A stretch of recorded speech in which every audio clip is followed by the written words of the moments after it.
So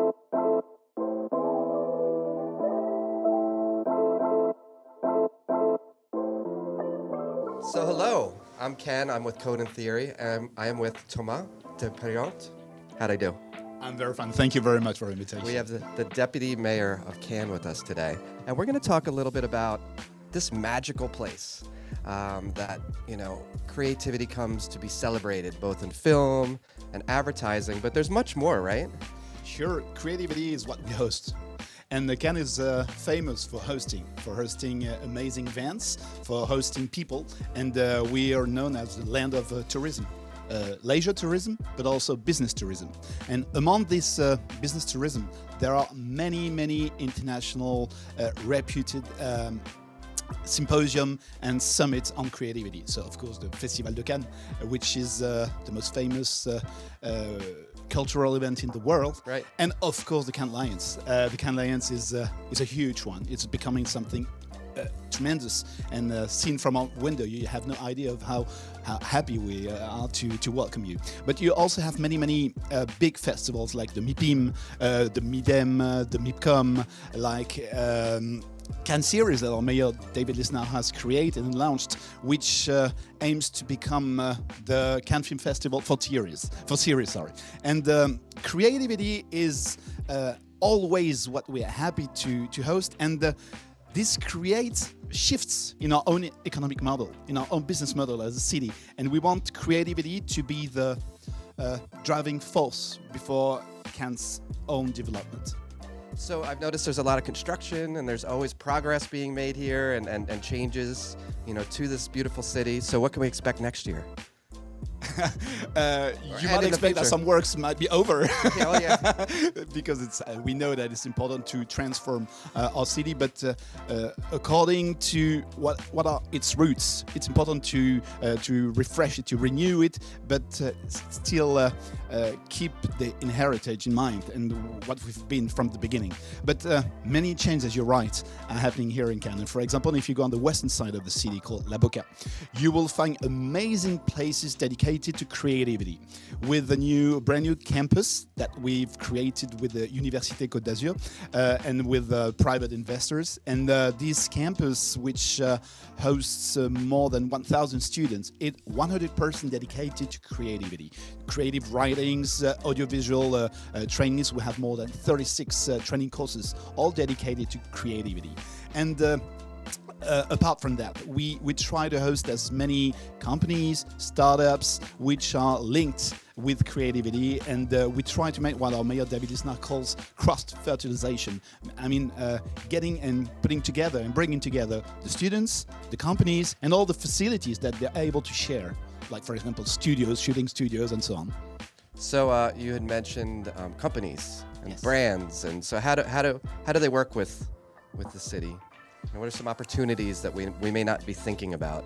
They work in many ways. The first thing is that they will find here all the material need to make that job. I mean, for example, if it's a shooting company, if it's a producer, he will find all the skills that he might need to make his projection happen and work fine. So you will find very skilled people. You will find skilled companies. You will find lots of facilities. And for example, still on the western side of the city, we have a 6-hectare site that is being totally renewed, and this is Duchaux Novelty Magnum, which is one of Europe's leaders in terms of events, which is creating an amazing site and venue for providing all the production and post-production material, and that will be very helpful for all the companies that are working on that industry.